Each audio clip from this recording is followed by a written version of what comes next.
What up, doe? Welcome to the D. From the concrete of Gratiot to the hustle of 7 Mile. From the parties at Hart Plaza to the late nights on Jefferson. This is Detroit Tales and Stories, where the Motor City's realest stories come alive. We're taking you back to when the streets had their own rules, when your whip spoke louder than words, and when survival meant everything. The mid-'80s to the 2000s, when Detroit was raw, uncut, and unforgettable. These are the stories they don't tell you about, straight from the heart of the D. Detroit Tales and Stories. Real stories, real Detroit, real talk. Queen's Game. Opening The Betrayal. The bass from Club Polo's sound system vibrated through the sticky floor, mixing sweat, spilled liquor, and years of broken dreams into a cocktail that defined Detroit nights in 1992. Sarah Johnson looked across the table at the woman she'd called sister, trust shining in her eyes like the gold nameplate necklace catching the dim light. "Promise me you'll be happy," Sarah whispered, reaching across to touch Tanisha's hand. "Promise me you'll build something beautiful together." "I promise," Tanisha replied, her voice warm with false emotion while her other hand found the cold steel of the .22 hidden beneath the table. When Sarah bent over to write down the supplier contacts, her final gift of trust, Tanisha was already squeezing the trigger. 3 months earlier. Chapter 1. Summer Heat. The summer of 1992 hit Detroit like a furnace, and nowhere felt the heat more than the intersection of 7 Mile and Greenfield. While the rest of America was getting hyped to Dr. Dre's Nuthin But a G Thang on the radio, a different kind of power was taking over the Motor City, and it wore gold rope chains, fresh manicures, and the kind of smile that could get you killed. Tanisha Grant stepped out of her pearl-white Cadillac Eldorado, her door locks clicking with the authority that came from surviving in a city where the auto plants had closed and the streets became the only game in town. At 26, she controlled an empire that stretched from the east side to the west side, moving product with assembly line precision through a network built on fear, respect, and the reality that Detroit's economic collapse had left few options for young black folks trying to survive. Her jewelry caught the afternoon sun. Thick gold rope chain, diamond tennis bracelet, oversized gold Versace frames that had become her signature.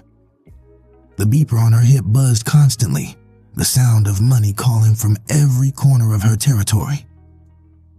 Tommy Jackson was waiting in the back seat when she slid in, his gentle smile warming something inside her that she kept carefully locked away. At 23, he was everything the streets said a man shouldn't be. Soft-spoken, wearing fresh Jordans instead of Timberlands, more interested in writing rhymes than counting money. His only jewelry was a simple gold stud earring and a Casio watch, but when he looked at her with those eyes full of genuine affection, Tanisha felt more powerful than any crown could make her. "You been writing again?" she asked, noticing the composition notebook beside him, the kind kids used in school, back when Detroit schools still had supplies. "Always," Tommy replied, his fingers finding the curve of her waist. "WJLB played this new joint from Ice Cube last night. Got me thinking about wordplay, you know? How music can paint pictures." Tanisha kissed him hard, cutting off whatever artistic notion he was about to share. She didn't need his dreams. She needed his body, his devotion, the way he looked at her like she was something precious instead of dangerous. "Sarah's waiting," she said when they broke apart, adjusting her red leather jacket. Business first. Chapter 2. The Lieutenant. Sarah Johnson looked up from counting the thick stack of bills as Tanisha and Tommy approached the abandoned house they used for meetings, one of hundreds left empty when Chrysler closed the Dodge main plant and took 15,000 jobs with it. At 24, Sarah was everything Tanisha needed in a lieutenant, calculating where Tanisha was impulsive, diplomatic where Tanisha was aggressive, and connected to the Mexican suppliers who kept their operation flowing through I-75 corridors. She watched Tommy follow Tanisha like he was hypnotized, and something twisted in her chest. In the 3 months since Tanisha started bringing him around, Sarah had seen how the streets chewed up gentle souls like Tommy Jackson, the dreamers who still believed in love over survival. "Numbers looking good," Sarah reported, her gold bangles clinking as she handed Tanisha the count. "Mexican Connect came through clean, no problems at the border." "Good. Tommy, you remember what I taught you about the pickup routes?" Tommy nodded eagerly, pulling out his notebook where he'd carefully mapped every detail in neat handwriting, the penmanship of someone who'd actually stayed in school, who'd had a grandmother who cared about his education before the crack epidemic claimed her too. "You don't have to write everything down," Tanisha said with condescension sharp as broken glass. "Real players keep this stuff in their heads." Sarah saw Tommy's face fall and recognized the look. She'd warned it herself when teachers at Cass Tech told her she was too smart for her own good, right before the funding cuts forced her to drop out. "Actually, written records show attention to detail," Sarah said, her voice carrying the weight of someone who'd been in this game since she was 16. "That's how we stay ahead of sloppy crews." Chapter 3: Growing Understanding. Over the following weeks, Sarah found herself working more closely with Tommy on day-to-day operations. They'd drive the roads together in her burgundy Ford Taurus, Tommy navigating while Sarah handled transactions. The radio always tuned to WJLB, where Electrifying Mojo's late-night shows mixed techno with hip-hop in ways that only made sense in Detroit. "You see that?" Sarah pointed to a group of users shuffling past the ruins of the old Woolworths downtown. "That could be you in 6 months if you keep letting Tanisha push you toward violence." Tommy was quiet, watching his reflection in the passenger window as they passed the empty lots where houses used to stand, victims of both white flight and the economic devastation that crack brought to neighborhoods already struggling. "She says I'm not man enough for her if I can't handle this life," he finally admitted.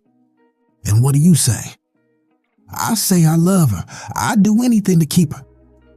Sarah felt her heart break a little. She'd seen Tanisha with other men, casual encounters, strategic relationships, the way she collected lovers like the gold chains around her neck. "Love shouldn't require you to lose yourself," Sarah said quietly, adjusting her nameplate necklace that spelled Sarah in cursive gold letters. Tommy looked at her then, really looked at her, and Sarah felt something shift between them, a recognition that had nothing to do with business and everything to do with two people who still believed in something beyond survival. Chapter 4: Tanisha's Control. Tanisha enjoyed the complete control she held over Tommy Jackson. He was putty in her hands, responding to her every touch with an eagerness that both thrilled and disgusted her. She'd never had a man so completely under her spell, so willing to abandon his own nature for the promise of her affection. But lately, she'd noticed changes. He was less eager to please, more likely to question her decisions. And she suspected Sarah was the reason why. "Your little boyfriend is getting soft," she told Sarah one evening as they counted money at their main stash house near the old Packard plant. The abandoned factory loomed outside like a monument to everything Detroit had lost, while inside they built their own version of the American dream, one bag at a time. "He's learning the business," Sarah replied, not looking up from sorting bills by denomination. "Or maybe you're teaching him the wrong lessons." The accusation hung between them like smoke. Sarah had always been Tanisha's most loyal soldier, never questioning orders, never showing weakness. But something was different now, and Tanisha didn't like variables she couldn't control. "I teach him what he needs to survive," Sarah said carefully. "Survival isn't about compassion," Tanisha replied, her manicured fingers drumming against her gold Rolex. "It's about dominance, about making sure everyone knows the price of crossing you." Chapter 5: Underground Connections. The shift in their relationship happened gradually. Meaningful glances during business meetings, longer conversations about dreams deferred, the way Tommy's hand would linger when he passed Sarah documents. They both felt the pull, but neither acknowledged it directly, understanding that crossing that line would change everything. Their breakthrough came during an underground hip-hop show at the Packard plant, where Detroit's most talented artists gathered to spit rhymes that told the real story of their city. Tommy was performing, his voice carrying over the crowd as he rapped about surviving in a world that wanted to break your spirit.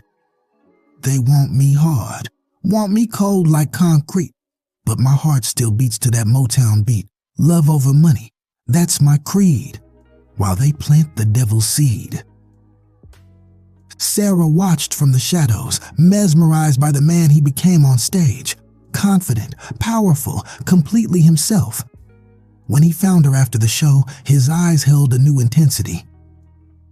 "You see," she said as they walked among the abandoned machinery that had once built America's cars, "this is who you really are. Not the soldier Tanisha wants, but an artist, a dreamer." "With you, I remember that," Tommy replied, his voice soft in the industrial darkness. "With her, I forget who I was before all this." When he kissed her this time, it wasn't desperate or forbidden. It was a promise, a commitment to something real in a world built on lies. Chapter 6. Dangerous Ground. Tanisha noticed the change immediately. Tommy was distracted during their intimate moments, his mind clearly elsewhere. Sarah was more protective of him during business meetings, subtly deflecting Tanisha's cutting remarks. The dynamic between all three had shifted, and Tanisha didn't like feeling like an outsider in her own organization. "You think I'm stupid?" she confronted Tommy one night after he'd been particularly unresponsive to her advances. They were in her penthouse apartment overlooking the Detroit River, the city lights reflecting off the water like fallen stars. "You think I can't see what's happening between you and Sarah?" Tommy's face went pale, but he tried to maintain composure. "Nothing's happening, Tanisha. Sarah's just been helping me understand the business better." "Understanding the business," Tanisha repeated mockingly, her gold bangles jangling as she grabbed his chin. "Let me make something very clear, baby boy. You belong to me. Your body, your loyalty, your pathetic little heart, it's all mine. And if I find out you're giving any of it to someone else..." She let the threat hang in the air, her eyes holding the kind of coldness that had made her reputation on these streets. Chapter 7. The Setup. That night, Tanisha made her decision. The rival crew from the east side provided the perfect opportunity. They'd been testing boundaries, cutting into profits, sending a message that needed answering. But instead of handling it herself, she would use the situation to test Tommy's loyalty once and for all. If he chose Sarah over orders, Tanisha would have justification for whatever came next. If he chose violence over his conscience, she would have broken the gentle spirit that Sarah had been nurturing. Either way, Tanisha would win. She always did. "Sarah," she called her lieutenant aside the next morning, "set up a meeting with Tommy. Tell him it's time to prove himself." But as Sarah walked away, her gold nameplate necklace catching the morning light, Tanisha felt something she hadn't experienced in years. Doubt. Not about her plan, but about the cost of winning a game where everyone she cared about had to lose. The question wasn't whether she could destroy their love. The question was whether she could live with herself after she did. That's another chapter from the Tales and Stories, fam. If these stories take you back to the D you remember, or help you understand the D you never knew, make sure you hit that subscribe button and ring the bell. Drop a comment and tell us your Detroit story. What block you claimed, what party store you remember, what ride you were pushing. Follow us on the gram at Detroit Tales and Stories for behind-the-scenes content and rare photos from the era. Until next time, keep the D alive in your heart. Peace.